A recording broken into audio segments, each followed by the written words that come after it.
Tara, samahan niyo akong magluto ng toasted spicy mani.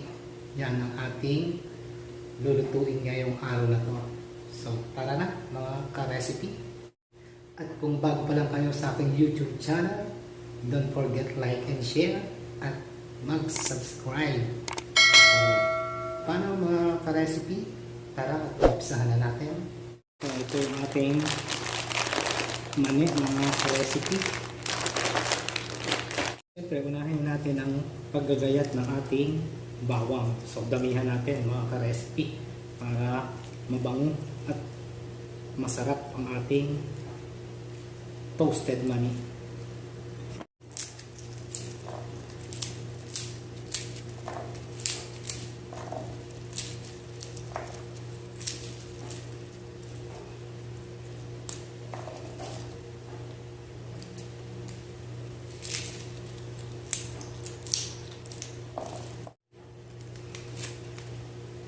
Talupan natin mga ka-recipe yung ating garlic, ating bawang.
Ayan mga ka-recipe, umpisa na natin mag-toasted ng mani.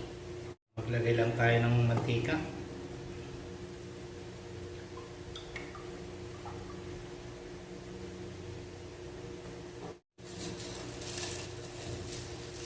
Lagay natin yung ating mani habang hindi pa mainit yung mantika.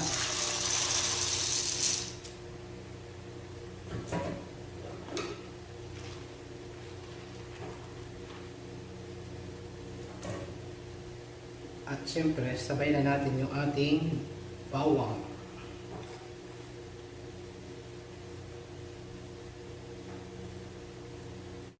Syempre, dapat halo ng halo sa ating mani, mga ka-recipe.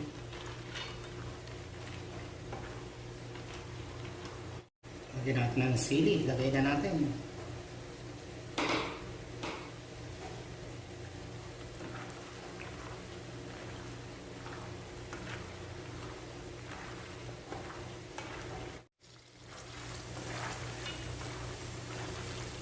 Mga ka-recipe, pagka nag golden brown na yung ating garlic, so it means luto na yung ating mani.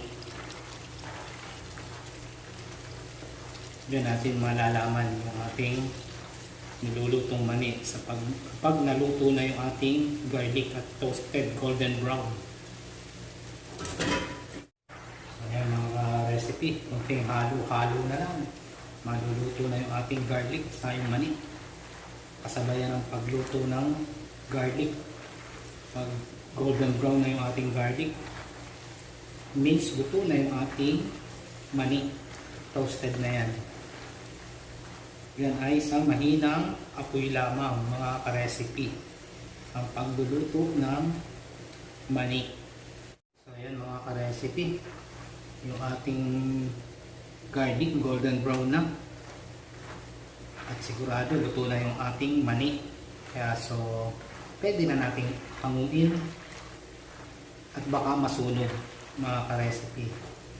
So pwede na nating patayin ng kalan ng ating apoy. So salin na natin.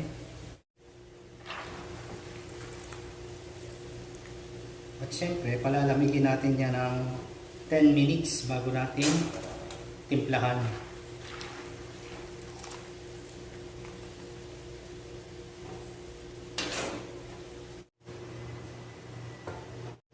Meron tayong iodized salt. So, lagyan natin.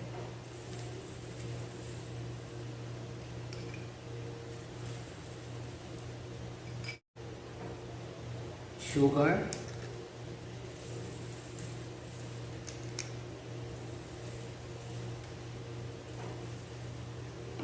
At siyempre, para spicy, lagyan natin ng crushed chili.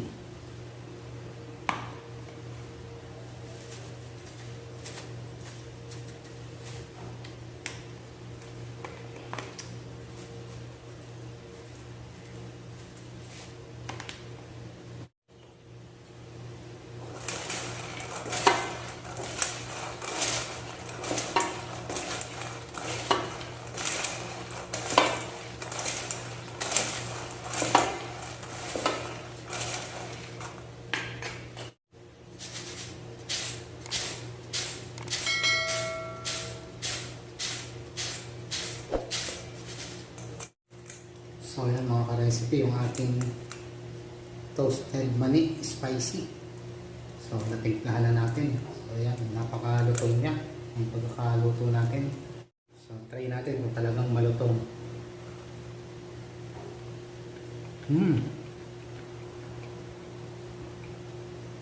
Yung garlic.